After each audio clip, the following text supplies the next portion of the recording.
Happy first birthday, Ehan Moon! I hope you grow healthy and happy kid, and just know that your mother and father will always be there for you and help you grow as a better kid.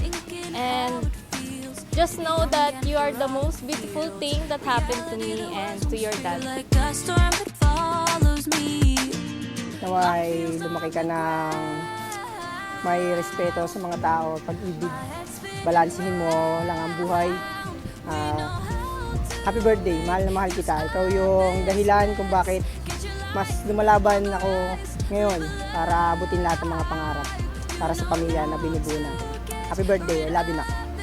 Please welcome once again, together with the sport parents, Mommy Angel, Daddy Joshua, and our birthday boy, Moon! Palakpakan naman tayo dyan!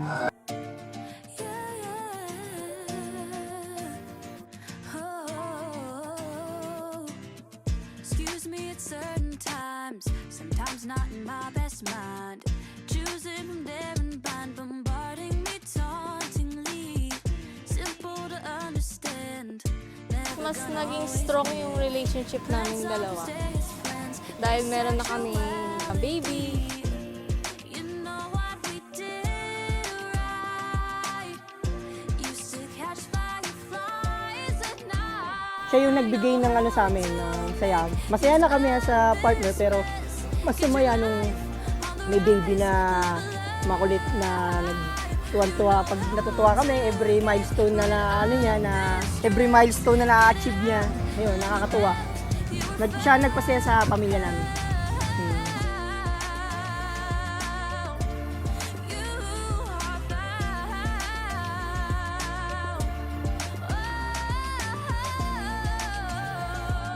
Oink, oink, oink, oink, oink. Tweet, tweet, tweet, tweet, tweet, tweet.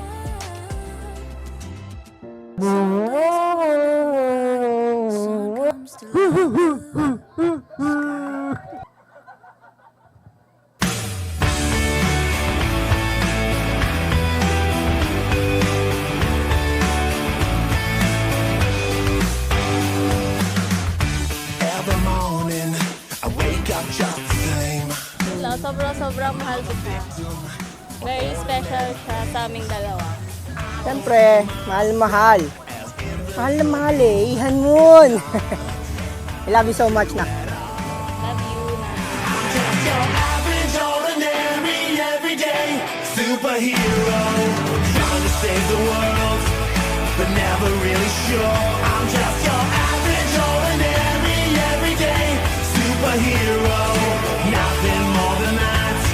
That's all I really am. I'm just your average, ordinary, everyday superhero. I'm trying to save the world. I'm just your average, ordinary, everyday superhero. Yeah. I'm just your average, ordinary, everyday superhero, trying to save the world, but never really sure. I'm just your average, ordinary, everyday superhero, nothing more than that.